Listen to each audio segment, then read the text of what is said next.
Hello everyone, আসসালামু আলাইকুম। কেমন আছেন সবাই? আশা করছি সবাই ভালো আছেন। অনেক দিন পর একটা ব্লগ ভিডিও শেয়ার করছি। আসলে ব্লগ ভিডিওটা বানানোর অন্যতম একটা কারণ হলো ইদানিং ইনবক্সে আমাকে প্রচুর এসএমএস করা হয়। অনেকে আমাকে জানতে চান আমি আসলে সব কিছু সামলে কিভাবে আমার বিজনেসটাকে মেইনটেইন করি।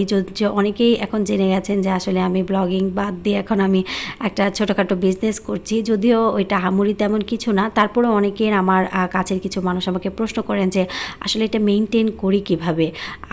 সেটাই আজকে এর ভিডিওতে আপনাদের সাথে অল্প করে শেয়ার করব।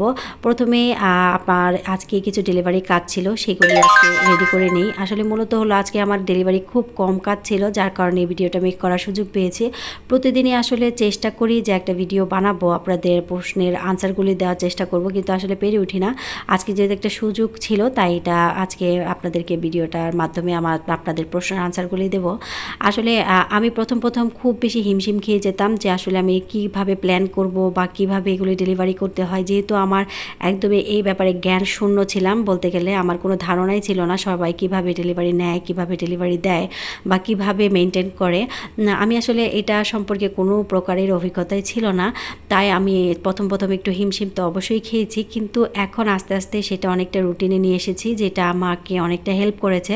যেমন আমি যখন কোনো অর্ডার নেই, সেটা আমি সেই মানে ইমার্জেন্সি না হলে আমি তখনই সেটা করি না। সেটা আমি অবশ্যই কাস্টমার কাছ থেকে বেশ খানিকটা সময় নিয়ে করি। যেমন ধরেন আজকে যদি আমি অর্ডারগুলি নেই, সেগুলি আমি কালকে কমপ্লিট করে বা কালকে ডেলিভারি দিই।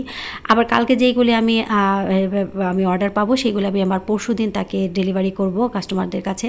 এইভাবে আমি মূলত আমার যে অর্ডারগুলি সেগুলি নিয়ে থাকি। আগে যেটা করতাম না, যেটা আগে বুঝতে পারতাম না, যেটা ধরেন আমি সকালে অর্ডার পেয়েছি, আমি দুপুরে ডেলিভারি করার চেষ্টা করতাম, যার কারণে আমাকে অনেক প্যারায় থাকতে হতো।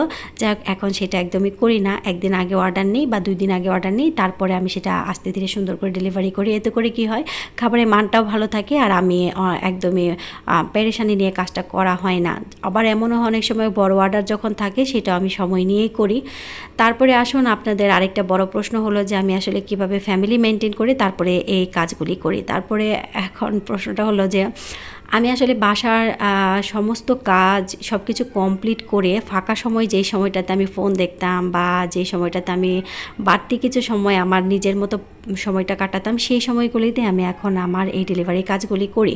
প্রথমত আসি, আমার যে ইমার্জেন্সি যে কাজগুলি থাকে, কিছু কাজ থাকে যেটা আমার রান্নাবান্নার কাজ, যেটা দুপুরে আমাকে চুলায় কাজটা কমপ্লিট করতে হয়। বিশেষ করে কাবাবের ব্যাপারটা, কাবাব কিন্তু যারা বানান তারা কিন্তু অনেকে জানেন যে আসলে কাবাব বানানো কী পরিমাণের প্যারেশানির একটা কাজ। সেটা আমি মূলত দুপুরবেলা করে রাখার চেষ্টা করি, মোটামুটি কাজটাকে গুছিয়ে রাখার চেষ্টা করি, কারণ সেই সময় আমার বাসার খালা থাকে আর বাড়তি যে থালা বাসন হয় বা চাইলোমেলো হয়, সেগুলি সে গুছিয়ে দিয়ে যায়।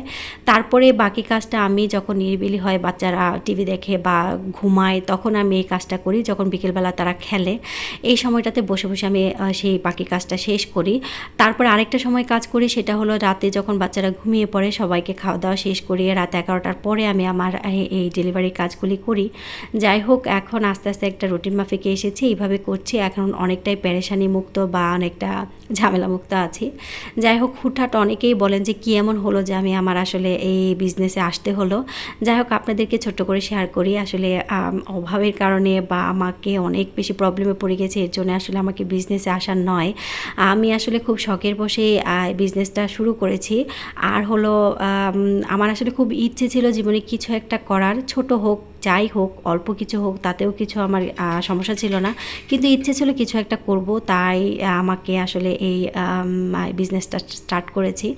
আর আবার অনেকে আমাকে এই কোয়েশনটাও করেন কেন আমি খাবারের দাম এত কম রেখেছি। যাই হোক, আমার মাথায় একটা কথা আমার সবসময় ঘুরতো, যখন আমি একসময় তো আমিও কাস্টমার ছিলাম, অনলাইন থেকে অনেক কিছুই আমি কিনে নিজে খেয়েছি বা হোমমেড খাবারগুলো আমি নিয়েছি। তখন সবসময় আমার মনে হতো যে এই খাবারটা আমি এত দাম দিয়ে যে নিলাম, সেটা কেন আমি আবার সামনের সপ্তাহে কেন নিতে পারবো না, কারণ দামটা আমার কাছে সবসময় কেমন যে একটু বেশি মনে হতো। এর জন্য এইসব কথা মাথায় রেখে আমি আগে নিজে কাস্টমার হয়েছি, তারপরে আমি একজন বিজনেসম্যান হয়েছি। যাই হোক, বিজনেসম্যান করে এত বড় করে বলার কিছু নেই, আমি আসলে খুবই ছোট একজন উদ্যোক্তা, খুবই ছোট। তারপরেও বলছি যে আসলে আমার প্ল্যানিং যেটা ছিল যে আমি একটা পুডিং, যেমন ধরেন আমি দাম রেখেছি 200 টাকা, আমি যখন একটা পুডিং এই সপ্তাহে 600 টাকা দিয়ে কিনে খাবো, সামনের সপ্তাহে কিন্তু সেটা আমি কিনতে চাইবো না, আমার হাজার ইচ্ছে হলেও কিনবো না।